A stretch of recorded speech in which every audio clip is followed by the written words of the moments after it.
This entire military is one cohesive, dedicated force. And the threats to our nations, they don't sleep. They're watching our every move. Iran, Russia, China, North Korea, ISIS, Al-Qaeda. They may be watching this right now. Our military should not be mistaken for a cable news gabfest show. We don't care what you look like. We don't care who you voted for, who you worship, what you worship, who you love. It doesn't matter if your dad left you millions when he died or if you knew who your father was. We have been honed into a machine of lethal moving parts that you would be wise to avoid if you know what's good for you. We will not be intimidated. We will not back down. We don't want war. But if you want war with the United States of America, there's one thing I can promise you, so help me God. Someone else will raise your sons and daughters.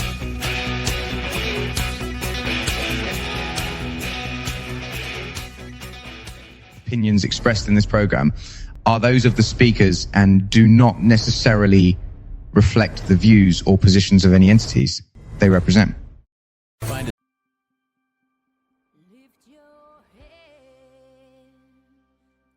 So my answer to going to college was join the Army. 1992, my life changed forever. PCS to Germany with my two boys and really try to take advantage of the opportunity to travel, learn another language, the culture. It was to me the dream coming true, that everything that I'd been going through was worth it, because I was seeing another part of the world that I wouldn't have had the opportunity if I hadn't been in the military. Planned on getting out in 2000. That was really kind of a part of a joy in my life, and getting married for the second time. And I looked forward to the future. Ended up kind of becoming disillusioned, and that was the whole housing bubble thing where the mortgage jumped from bank to bank to bank. My kids were counting on me to take care of them, to ask for that kind of help. I've done to help other women is make sure that they know what their resources are. It's for a long time I didn't understand that my service in the military counted as a woman veteran, but nobody told me, hey Eva, you're a veteran too, until I had that light bulb moment and said, my service counted too. And I can tell you it's been a long road to learn how to dream again. The community was the solution, be it churches, be it nonprofits, be it veteran service organizations, or just people like myself. We are the resources. We are the solution to help keeping women off of the street, our women veterans housed and having the resources they need and not living in a car. Of the work that grows us as leaders for our second service after the military to serve other people in our communities. Hey, how are you, everybody? Today is Saturday, October 25th, the year of our Lord, 2025. And this is now day 25 of the furlough.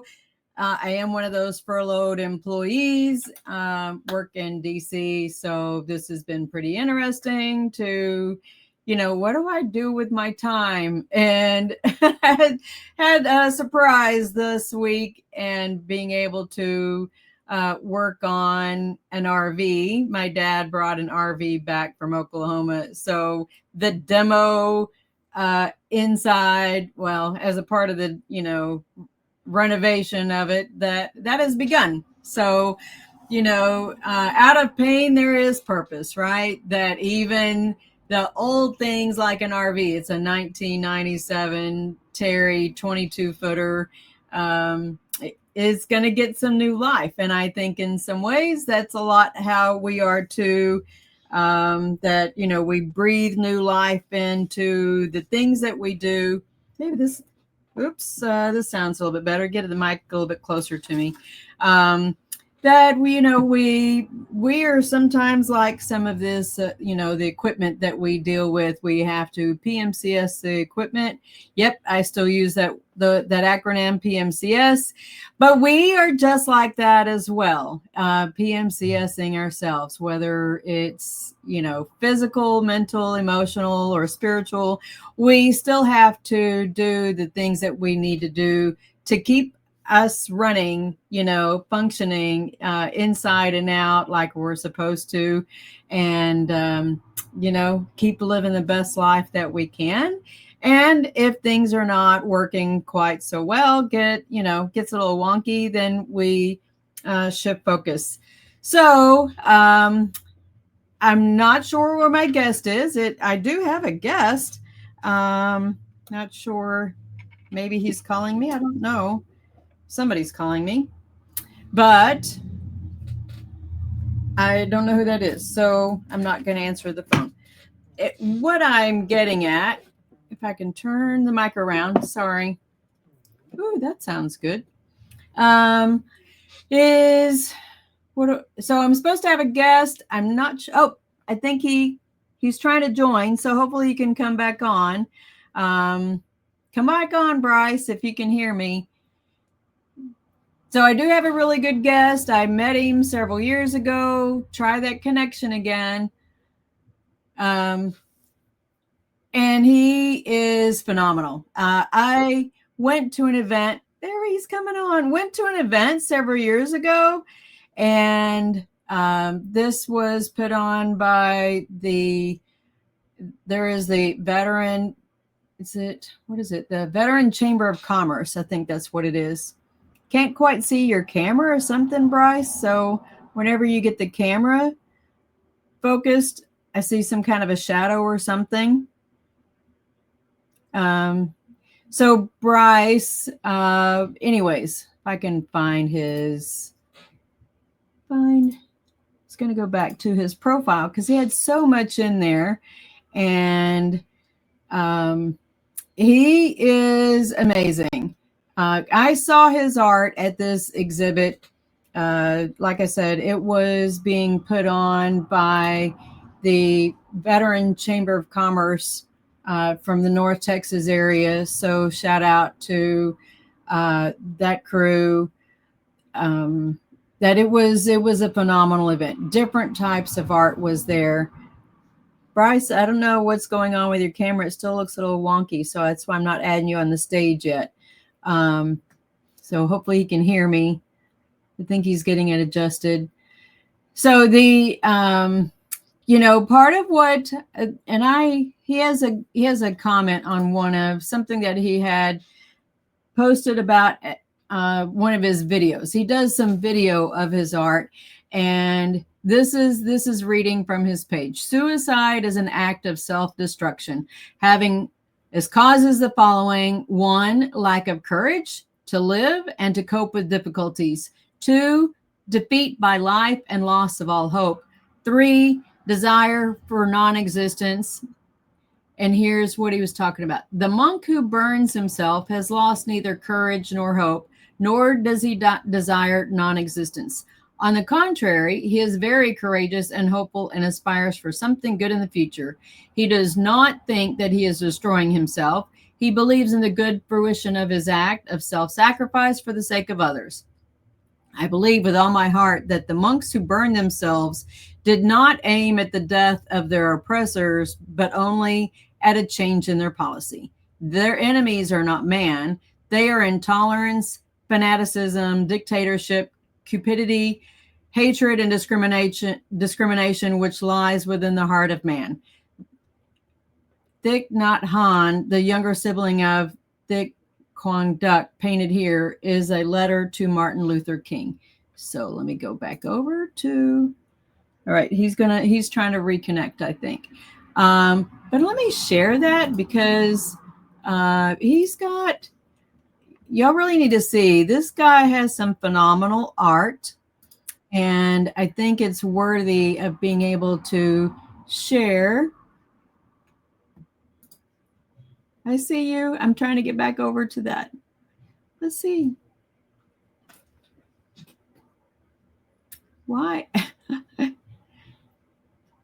There we go. Little technical difficulties. There we go. Hey, Bryce, hey. how are you? Good. So technical difficulties.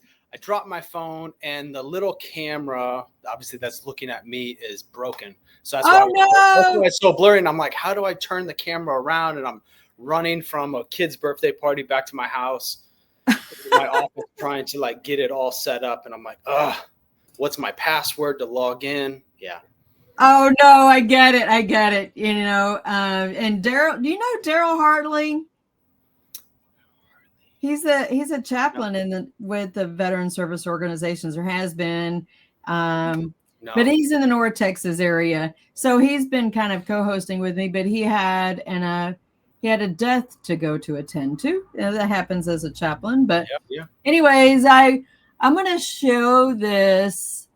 If I could go back to the Facebook page, and I'm going to replay this video because I think it was so phenomenal. Why did it keeps freezing? I need to stay on the Facebook for it to do it. So maybe you can talk about what you're doing in the video. Yeah, so I just do a time lapse of all my art, which, you know, if we're not connected on Facebook, can be found on, you know, YouTube and LinkedIn and Instagram. You can see all my videos if you follow me there. But yeah, so I kind of basically, this was actually a commission. I've done the Burning Monk before, and the guy wanted it. And so I redid it. Unfortunately, I did that one when I was traveling for work, and I was flying through London and I was jet lagged. I stopped at like a cafe to have breakfast, and I raced to the plane. And when I got to the plane, I realized I didn't have my painting with me. Oh, no. And so from the plane, I call the cafe, I Google it, and I figure out what cafe I was at. I said, hey, did you happen to find a rolled up canvas? And they're like, no, nothing here. I was like, no, this is where I was. And like, it's not here. So someone somewhere in the world, and we're talking about a matter of like 20 minutes. I mean, I was on the plane. You can't get back off. Right. They have this video. They have this art. No, that's gone. It's gone. It's somewhere in the world. Somebody found it in London, Terminal B, and is the new owner of it, or it's in the trash somewhere. Who knows? Who knows where it's at? Yeah. Wow. So it's gone. I was so drawn to what you were doing. Oops, I got to stay on it. It doesn't keep the video going unless I stay in Facebook. So I'm sorry. I can't see you. I just have to stay on the tab for Facebook. But I was so, you know, I want to say enamored. That's not the right word. I'm not a painter, right? I am not artistic in that way. I have learned over the years that I have some other artistic talents, but painting is not one of them. But you had so many up there on the wall. It was just, wow, incredible. It was between you and that other guy that was over in the other corner. I spent quite a bit of time. Yeah. A lot of deep meaning in his pieces. You have what? He had a lot of deep meaning in his pieces. Oh, for sure. Yeah. And they were colorful too. Yes. Vibrant. Yeah. So how did you get started with doing art? Yeah. So drawing in high school, basically. And then I used to travel. I was in the Army, so I traveled a lot. I spent 14 years overseas in different countries, and I kept a journal with me of a drawing. So, a lot of people travel to different places and collect patches or magnets or postcards. I would go somewhere and sit 3-4 hours and draw. I would sketch, a cathedral or something all over the world. And so I happened to be traveling through Barcelona, and I got pickpocketed on the beach. I thought it would be a great idea to leave my bag on the beach. I didn't guess I'd get pickpocketed. I got robbed, and I jumped in the ocean with my buddies. And when I came back, the backpack was gone. And it was like, forget the wallet and the money. That's all replaceable. Right. I lost my art journal. You know, I had like 10 years worth of sketches in it. And so I kind of paused any kind of art for like 5-6 years. And then when I got out of the Army, what do you do? You know, in the Army, you're working 12, 14, 15-hour days. Right. And all of a sudden I only have to work, you know, relatively half that amount of time. And I was like, I have all this discretionary time. What am I going to do? And my wife was like, hey, you got to get a hobby. You got to do something. She's like, I didn't marry. This is a real quote. She goes, I didn't marry you to spend this much time with you. So, oh, no. So I started painting, you know, drawing, you know, I can paint in 40 hours what would take me 400 hours to draw, you know, especially on the size that I'm doing. Wow. But I look at this like, you know, you capture those eyes. You are so good with portions. How do you? So I've never have any, besides high school drawing class. I have no formal training, right? So it's like everything that I'm doing, I'm over 100 paintings now. And so everything I'm doing is just what I learned in high school, just with more practice. So I use the exact same principles. And that's why almost all my paintings are in black and white, right? Because I remember one of the first classes you take in art class is, say white is 0 and black is 10. Now create 10 boxes and shade them in a progressive level of darkness, right? And there's your 10 values of white to black and all your shades of gray, right? And so I've just continued doing that. And I think on the highest level, I think I've gotten up to like 36 shades of gray, you know, between, instead of 1 through 10, I'm now 1 through 36, but it's still the same principle. And it's basically looking at, you know, creating, I do a lot of stuff on Photoshop first and saying, oh, okay, I have an idea in my head and this is what I want to create. Marilyn. Yeah. So like that, I created on Photoshop first. And then I look at it and I'm like, okay, well, this small area looks like, you know, on a scale of 1 to 36, this looks like an 18 shade of gray versus this area over here is a 22 shade of gray. And I just you have it in your head. For me, it's all visualize math. It. Right. Yeah. So for me, it's all math. And I weigh my paint out and very mathematically to like, so it's everything is like numerically, this is, you know, 0.57 percent darker than 17 is 0.757% darker than 16, you know, and it adds up to 100% or whatever that is. I'm just making those numbers up. And I just look at a painting. I said, that looks like a 22. I'm going to paint a 22 shade of gray there. And that's it. That's how I've taken this things I learned in high school and just made it bigger and more elaborate, but it's still the same principle. Well, I get it because a lot of it is really about the depth or the shade of light that you're trying to put on there, right? Yeah, you just create contrast to help it pop. If I did all my paintings between 10 and 15, it would just be, there's not enough contrast between those levels to capture any movement. It would just be a blob of gray. It's incredible. What has been your favorite piece so far? Yeah, that's interesting. I was over 100 paintings on that now, and I tried to move to Germany earlier this year for a job. It didn't work out with visa for my family, so I came back. But at that time, I was like downsizing, and so I probably gave 30 paintings away just to declutter my house. And I've started doing bigger and bigger. I used to put everything on frames. Now I'm doing everything just on rolled canvas. So that way I can roll everything up, you know, and now my wife's like, and not take up the space, right? Right. I don't want to take up the space because now my whole garage, I have a 3-car garage. It was completely full of paintings. So basically my favorite pieces is you need to have an art exhibit and sell it. Yeah, we can get into that. That's never really worked very well. That's my jujitsu journey. I saw that the other day and I was like, okay, so when you get promoted, then it's kind of like a rite of passage. So you go from one belt to the other. Yeah, I mean, we can talk about art shows. I've had very, very limited success with art shows. It's very difficult to ascertain the purchasing power of the audience. It's Is kind of that like, even like the Fort Worth, art festival or South Lake? I'm not familiar with those. Usually, okay, so really? Downtown Fort Worth, there's the Fort Worth Art Festival. That's a big, huge thing. And they, basically you rent a booth. I mean, I know you have to have the upfront capital for that. And who makes the money is the people that put on the show.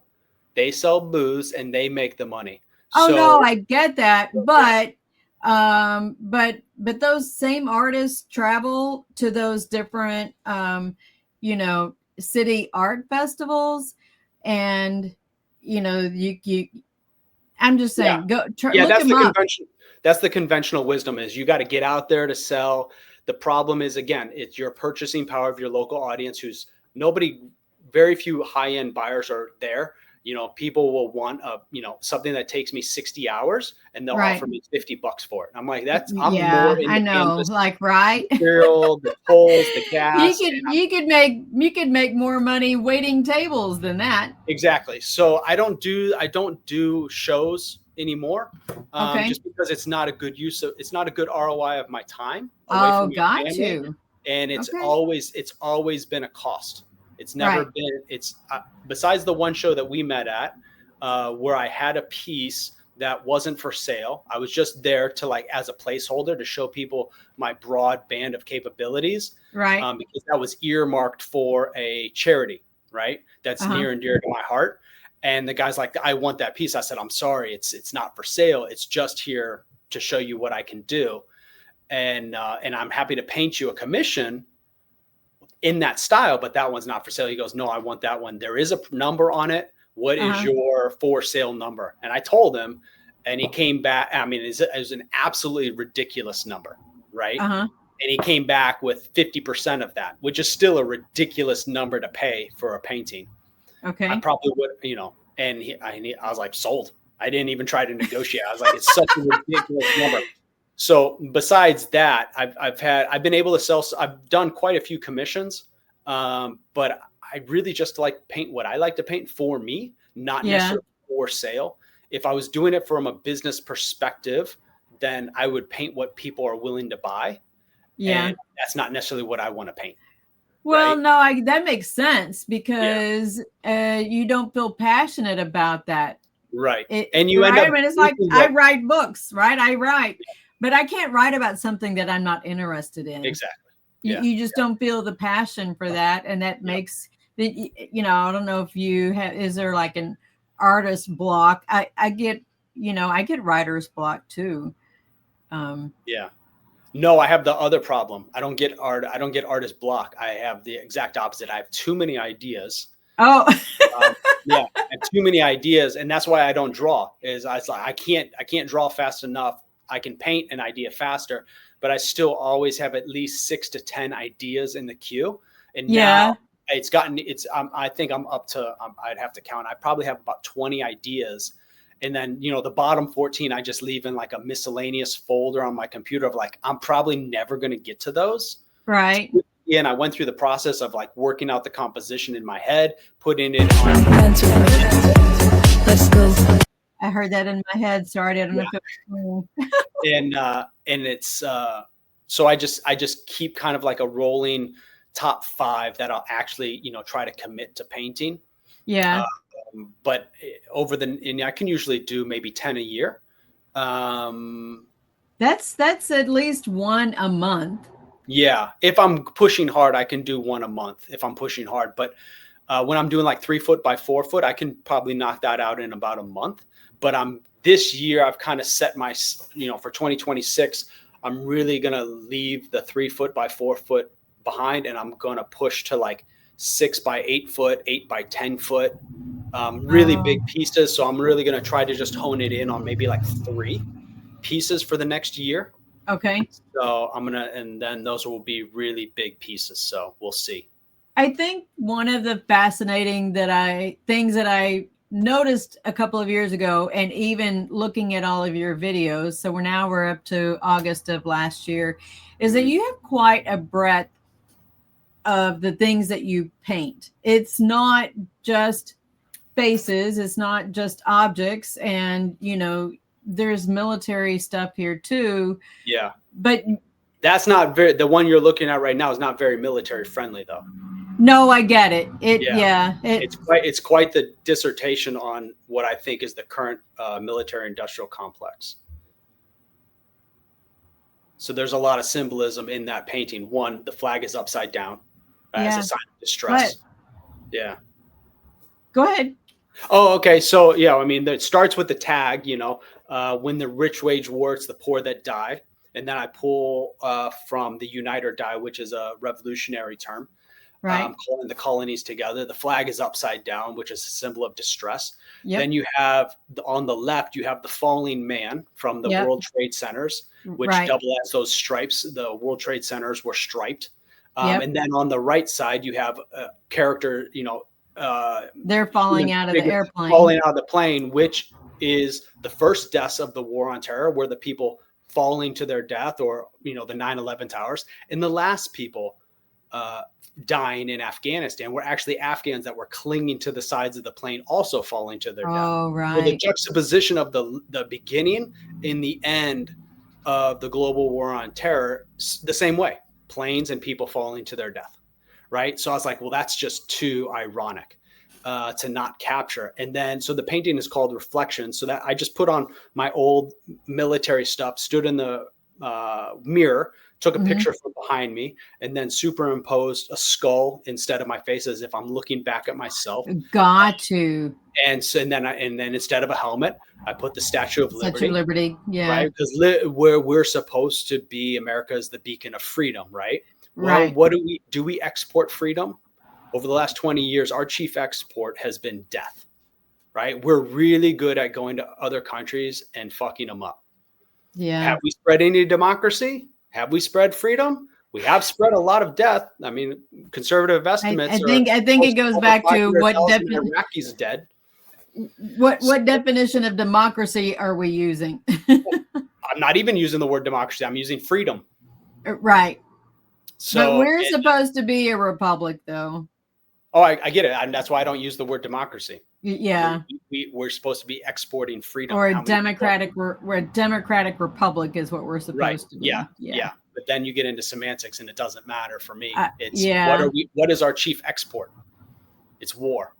And so that's what I was trying to capture in that painting. And that is not something you would put in an art show, right? And get a lot of like, oh yeah. So do you have any paintings where you just drizzle painting on the canvas that's safe for my doctor's office or my dentist office, that I don't have to explain to my guests? And like some of the heavier stuff that people don't, so I have to paint for myself. I can't paint for the audience because most people don't want to have that conversation with every guest that comes into their house. Right. So they want it to be apolitical. Yeah. You have, people want safe. Yeah. They want art that is neutered, So that's when you go to art show. Term to say, yeah. Well, I could use impotent, which is also probably an apropos term for most art, because when you go to art shows, what do you get? So you have to lower your price, right? Because you have your average foot traffic of what they're willing to spend. You're competing against IKEA in a print, not an original piece, or the other box stores, Yep. So you're competing against that. So you're trying to create art or you're trying to create something on canvas that's competitive with something from IKEA, but it's original. So you have to account for your time, your cost of materials, your travel, your food that you're eating while you're setting up the stand, the registration. And then you quickly realize how much time can I actually spend on creating quote unquote art before I lose money on this. And then you get to this, you go to the art shows and you get the same thing everywhere, which is most people using stamps, stencils, or dripping paint. Yeah. But that's what sells also. But it doesn't tell a story. And so for me, it's like because it definitely has no depth. Right. And that's not, like you as an author, you're not going to write a story that has no depth, right? You're trying to create a narrative, right? And So for me, it's I just paint for myself, not for. And if people like it, great, they can buy it. If they really want to know what it stands for, I'm happy to have that conversation too. But some of the people that buy it, they just buy it because they like the way it looks, or they have it fits the right space on their wall or the right color combination. Yeah. So, and then another layer of the depth is then the music that goes with the videos, right? So I video everything. I spend a good time. Yeah. Yes, I don't know if anybody, can you hear it if I play it? Yeah, but it's kind of loud. You put those on YouTube though, right? Yeah, my YouTube channel's got like 3 followers. So the best place to find my art is on either my LinkedIn profile or my Instagram profile. Well, we can feel free to share all your links in our chat. Okay. And, yeah. I mean, Instagram's the easiest, at bryce.n.hansen. That's the easiest way to find me. So what is it? At bryce.n.hansen. That's that one's on LinkedIn, right? That's Instagram. Oh, so Instagram. Yeah. Yeah. I think in my bio on Instagram, it has my LinkedIn account. I post it both places. And I'm putting it here for you guys. Yep, that's it. Okay. I still think your work is amazing. Well, I appreciate it. Yeah, I'm trying to do more selective shows and try to be a little bit more. I want to be out there, but I have to be careful about what I show and where, and then what's the audience and what they're like. This piece behind me, I really like. It's one of my favorites, but it's a female having an orgasm with the dopamine chemical chain over it. It's one of my favorites, but it's up in my office. It's not something that people are going to like buy and be like, hey babe, guess what I bought today? Check this out. It's a girl having an orgasm. That's not you.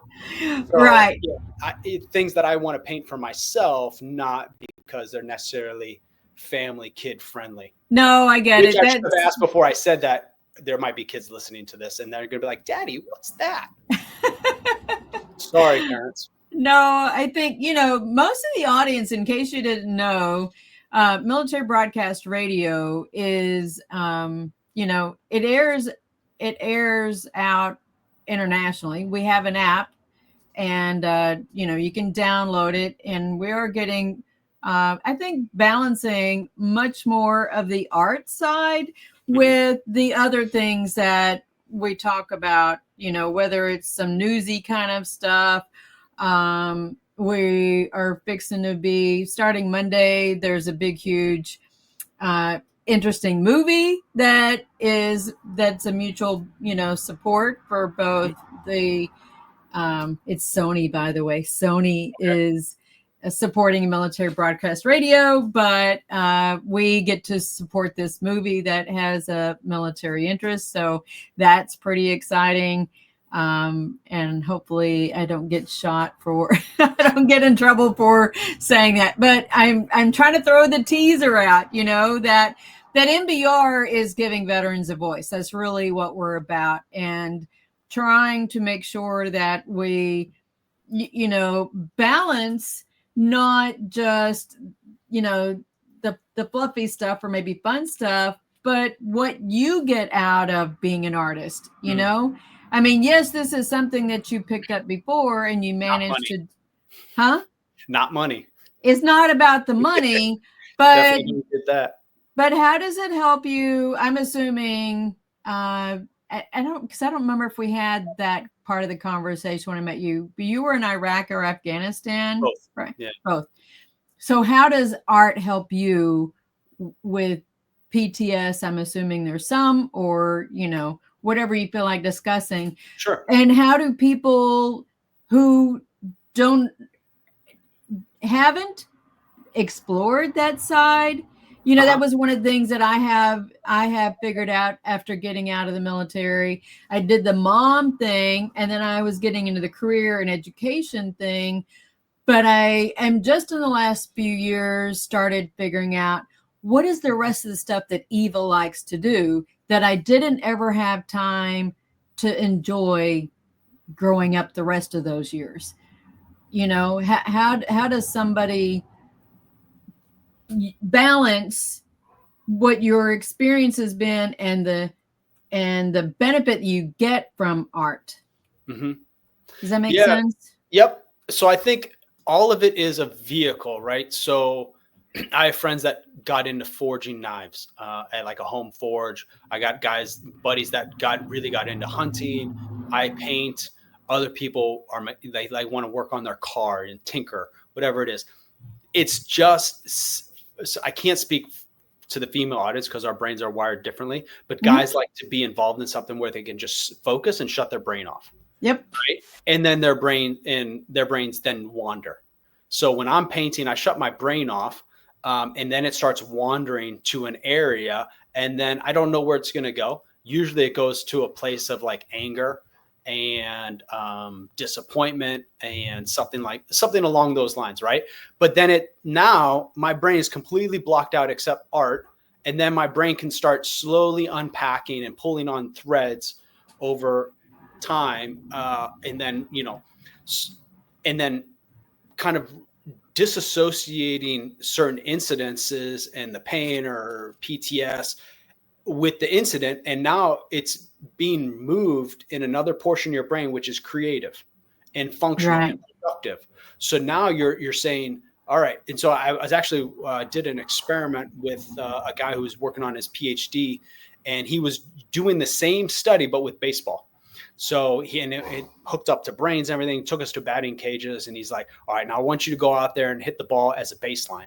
Okay. Now I want you to go out there and try to hit the baseball, but I want you to do a deep dive, go to the darkest place you can. I want you to basically self-impose depression episode right now, right? Like have like a PTS, like in self-induced, whatever that looks like for you, and go try to hit the baseball.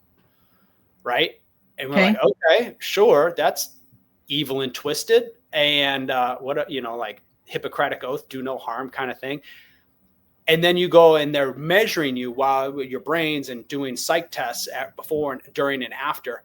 And then he's like, all right, like just candid, how do you feel? And I was like, yeah, I actually feel pretty good. And so his whole premise, and he's backing it by science, through different experiments, and he explained it. And I was like, oh my goodness, that's what I've been doing in art for 10 years. And so I wonder if it sounds like it's kind of the same thing that I did when I wrote my book, Welcome to My People Garden. I used the parable of the sower.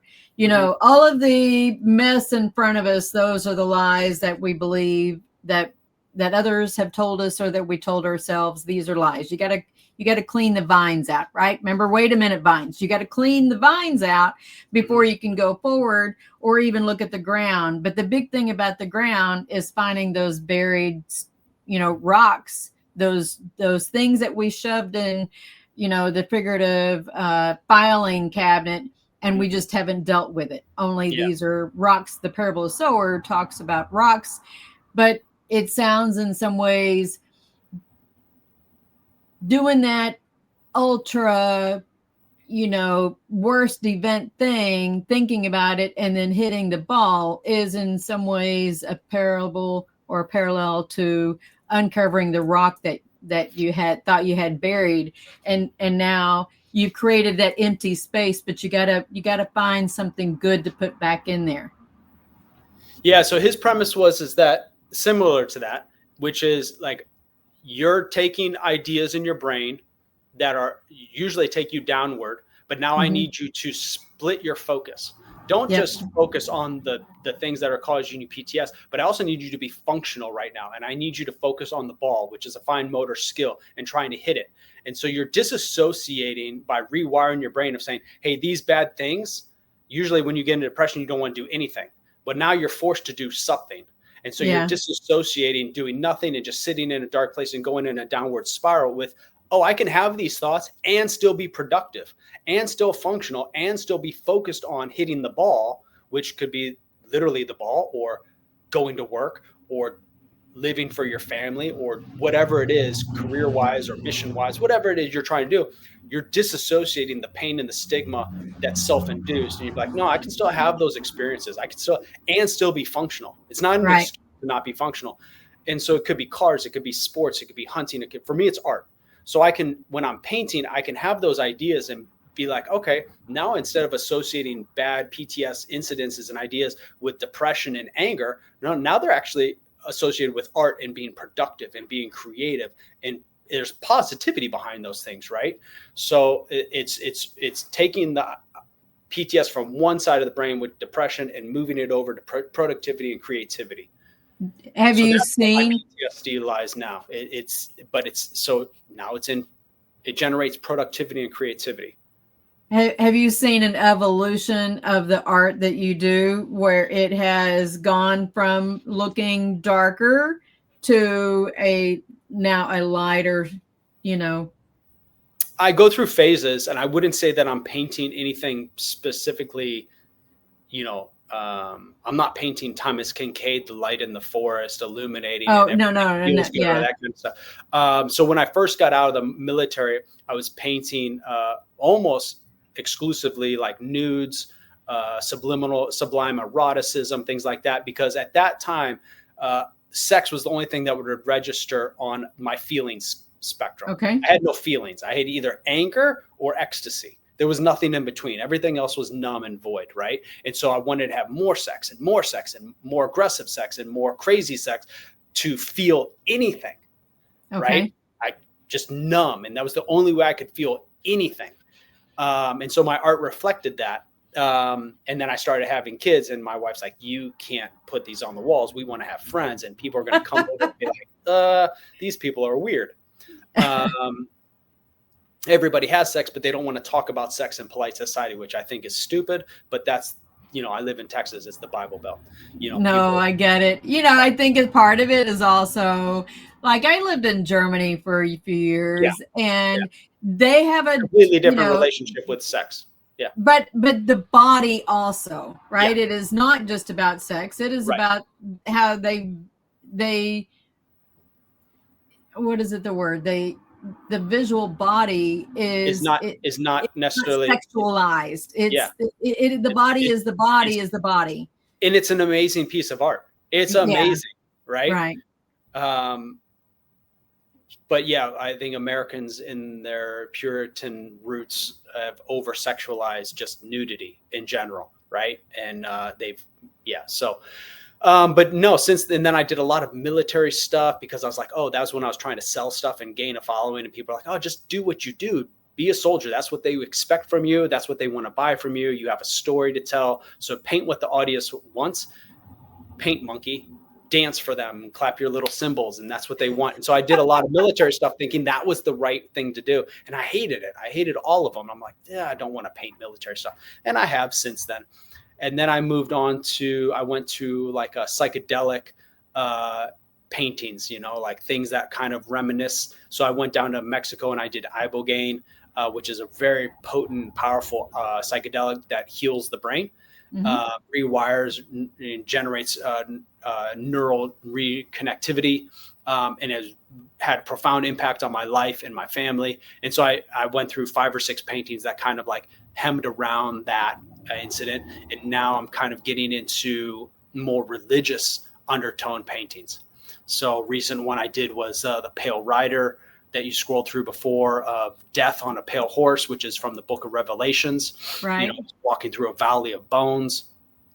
And I'm painting the sequel to that right now, which is a man on a horse basically trying to get away from him, also in the same valley of bones. And death is the paintings are going to go right next to each other. They're being sold as a pair. And so the death is coming for the man, and he's walking through a valley of bones. Obviously there's a lot of victims that have been claimed beforehand. Right. And the undertone is like, not yet. I know you're going to catch me, but just not yet. Like, I got one more thing to do. You can't, you're coming for me. But so that's more narrative, more from the buyer that he's trying to capture in that. So that he gave me a narrative, and he's like, hey, can you capture this image to go along with the first one? So, yeah. So you have a buyer for those two already? Yeah. So I had the fastest I've ever sold one. Was in about 18 minutes. I posted it on LinkedIn, and 18 minutes later it was sold, and then followed up by another commission. He's like, this is exactly what I was looking for, because it's a segue into a conversation I've been having with myself, and this is what I want you to capture. And he gave me this Wow. 3-paragraph narrative, and I'm like, I got it. I know what you're looking for. And so that's you could visualize what he was conveying, but in my own style. If they tell me, right. hey, here's a picture of I had one person reach out to me and said, here's a picture of my uncle, and here's a picture of his best friend, and they're 2 different photos from Vietnam. They were never in a photo together. Can you paint them next to each other as if they're having a great time? And here's a picture from my phone of a Polaroid that was taken 40 years ago. And I'm like, and they're like, and my budget's $80. Oh, okay, to include shipping. And I'm like, all right, well, that puts me down to about $50 worth of work, right? So I'm going to give you a $50 piece, $50 painting. That's an and insult. then they're like, this isn't what I was expecting. I just expected more from you. And I'm like, well, for $50, this is what you get. What? Yeah, really? Yeah. And, and honestly, I Venmo'd the money back. I was like, just keep it. I was like, I don't want to do it. So there's some commissions I'm learning to say no. Like people will be like, oh, I want to do this. No, that's not for me. I had a buddy. He goes, my wife's really into mermaids, and we've been going through a fight, and I want to show her that I'm with her. So I want you to paint a picture of me and her both as mermaids embracing. I was like, no, I can't. That crosses a line for me. I know you. I can't paint you as a mermaid. That's a line I'm not crossing. So I'm trying to learn to say no to some commissions. If I like it, I'll do it. If I'm inspired by it. Otherwise, I just want to paint what I want to paint for me. And if you like it, you can buy it. If not, I really don't care because it's for me. Right. Well, hopefully you find that right venue where you can get it out there more. I mean, is the YouTube working or is... No, I have like 3 followers. No. All right. What's the YouTube? Come on. I don't know. Cause I don't know. I haven't put anything on it in a while. I don't even know. YouTube. I don't know. So do you want me to share your Facebook?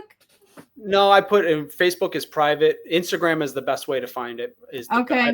I might have closed my YouTube page. It might be out there somewhere. I don't know. It's probably out there. Instagram's the best way to see my art, honestly.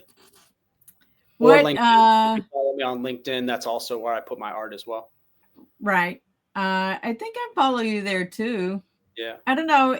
For some reason, I didn't see your stuff for the longest, and you suddenly showed up in my feed again, and I was like, I need to have him on. Between you and why am I brain cramping on the other guy's name? Because y'all were just phenomenal. Yeah, I have to think of his name because I follow him on Instagram as well. I remember I followed him on Instagram too. Great. I don't know. I think that I'll find him and send you his information. I'll search through Instagram. Okay. Cause I'd love to have him on again and talk about his art, because your art, both of your art was really totally different. Right. I mean, and he had the very vibrant colors, which was, it's also pleasing to the eye. Yours, I love that there's a very intellectual piece. Not that his wasn't too. It just coming from a different angle that y'all both had. His Instagram is he.art33. Jared Hamilton. He.art.33. No, he.art33. Okay. Jared Hamilton. Yeah, he does really amazing stuff. This is it, right? Yeah, not the dot, not the second dot. Oh, not the, oops, let's see. I don't know if it'll let me do that. Let's see. He.art33. Yeah, that's him. All right. Yeah, he does really good art as well. Yeah, I need to connect with him. I know I had followed both of y'all at that event. And I know I followed the lady that did the Native American stuff too. I need to have her on as well. Sometimes her stuff will come up on my feed. I'll have to reach out to her. Guy there, and I don't know what his name is. Maybe you'd have to reach out to the If I reach out to, why am I brain cramping on her name? Starts with a C, doesn't it? The organizer. Yeah. He does black and white pencil drawings that were phenomenal. Okay. I mean, it's world-class detail. And he's charging like $200. I'm like, bro, how long did that take you? He goes, I think it was like 120-hour drawing. I'm like, dude, you gotta, you need to like 10x that. He goes, no, I don't think so. He goes, nobody will pay that. And I'm like, well, that's also true, but that's the problem with artists when it comes to money, right? They either are desperate to make a sale just to make a sale, right? Because that says, oh, I'm an artist. I'm actually sold, right? But then they undervalue their talent. But you're also competing with what is the purchasing power. Yeah. Right. So no, I get it. You're being sold, or do you just get rid of your stuff? Because at those prices, he can't even cover the cost of his trip because he lives down in Houston. So with a hotel and driving, I'm like, you're not even breaking even. You got to sell something at giveaway garage sale prices just to cover your cost to break even. And so, it's a tough. I don't want to call it business because it's not a business. It's not a business. You're not doing it for business. You're doing it because it's a passion. Right. Yeah. It's a passion. It's an outlet. It's also an outlet, right? Because an idle mind is a devil's playground. And it keeps you focused. I think that was one of the things that even when I interviewed Richie after we did our race car driving, I interviewed him and because we're waiting for people to finish up and I said, so what do you like about the racing? And he said, honestly, it's just nice getting out there and not thinking about anything else. But I felt the same way too. You tune out the rest. You don't have time to think about anything else out there in the world because you're just navigating around the track. But the same thing when I've gone scuba diving, it's you in the bubbles, it's bubble therapy. And there's not any time to really think about anything else other than, oh, there's a turtle. Oh, there's, whatever creature down there, you just kind of enjoy it, but you're in that moment. And I'm guessing the same thing for you that you feel that, hey, I'm in the moment of art when you're painting. It's you and the brush. Yeah, it's whatever I can do to turn my brain off, right? So for me, it's art, exercising. I love jujitsu. Maybe scuba diving is a great one as well because if you make a mistake, you're dead. You have to concentrate. That's why I like jujitsu. It's hard to think about the drama of the day when somebody's trying to murder you. So whatever I can do to turn off my brain, that's where it's at for me.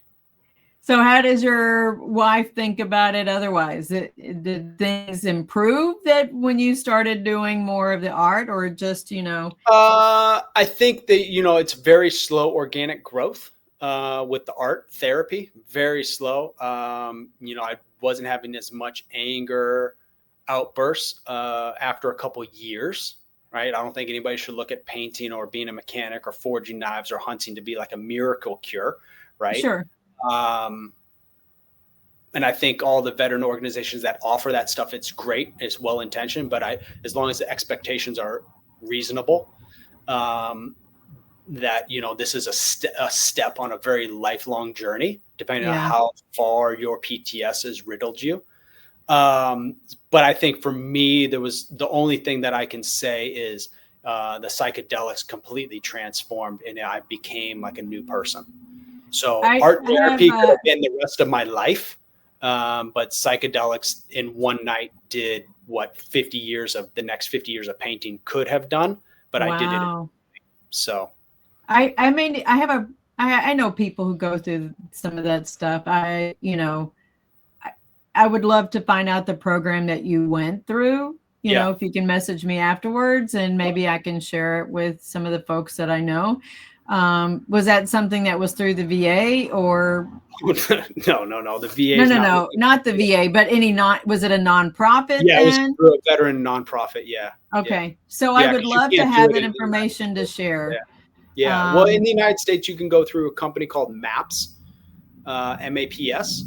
Okay. And I went through a company called NETS. and they partner with a company in Tijuana called Ambio Life. Okay. Yeah.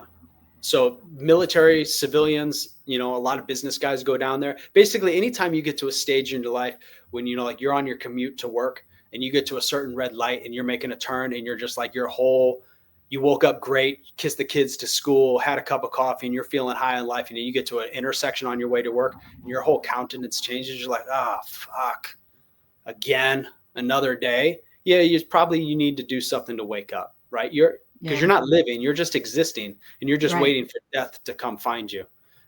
So people like that, there's a lot of business guys that are like, maybe you should look for alternative treatments, because that's the life you're living is not a life worth living. You're just waiting to die, and it doesn't have to be that way. You could actually have an abundant life. No, I try to encourage people, that yes, but it's one step at a time. I'm a hiker. It's one step at a time. And as long as you're taking one step at a time, we're not trying to, be a through hiker on the AT. But as long as you're taking one step at a time, that's better than no steps. And enjoy each step, right? And don't be discouraged that you haven't gotten very far, but you're making forward progress, and that's all that matters. Well, thank you so much. We just have 4 minutes left, and the last minute is dedicated towards the closing video. Really appreciate you coming on. If you ever have anything, technical difficulties. No, it's okay. We figured it out. Figured it out. I'm sorry you dropped your phone and the camera broke, but I really enjoyed having you on. I was, amazed when I saw your work before, and it was very refreshing to see your stuff again. And hopefully you keep enjoying it, and maybe teach classes. Maybe you can do some Zoom, just teaching people how do you pick up the brush and just start, I don't know. I'm just throwing that out as an idea, sharing it, Happy to do it. If somebody's really interested, all I can do is teach you what my high school art teacher taught me. And that's all I know. That's all right. So it's just keep practicing. Yeah. I get it. Thank you so much for having me on. I really appreciate it. Maybe I'll see you at one of those events someday. I hope so. Look forward to it. And don't worry, it'll be shared. I'll tag you going out, on the replay, so that you can maybe share some more of your art and add your links on and everything too. Yeah. If anybody's got any questions or want to do a deeper dive on different pieces and their meaning and the significance it plays and how it interplays with PTS and healing and art therapy, or anything in between, or you want to buy it, give me a call. Thank you so much for having me. Fabulous. And he's at bryce.n.hansen. That's his Instagram handle. So I will show that up there again. bryce.n.hansen on Instagram. Thank you so much, Bryce. Cool. I appreciate it. All right, yeah. Bye. So, folks, we do have still a pretty good lineup of guests that are coming up in the next few weeks. And I had Canva problems, and let's see if I know what my last little thing was. So Ricky Ritchie is coming up next week. Ricky Ritchie, November 8th, I'm supposed to have a remote, and Brian Gibson is on November 15th. Doug Peterson on November 22nd. I have January 3rd booked already with a friend of mine, and have the last slot for November, and then some of those Saturdays for December. If you're interested and want to be on the From Pain to Purpose radio show, please reach out to me, and happy to have you on. Till next week, you guys have a great and blessed week, and give veterans a voice. Ladies and gentlemen, thank you for tuning in to Military Broadcast Radio. As we wrap up today's show, we want to remind you that the podcast of today's episode will be available right after we go off the air. So if you missed any part of the show or want to listen again, be sure to check it out. And remember, we're here to support and honor our veterans. Your stories and experiences matter, and we are committed to giving you a platform to share them. That's right. We're here to give our veterans a voice. So don't forget to catch the podcast and stay connected with us. Giving our veterans a voice.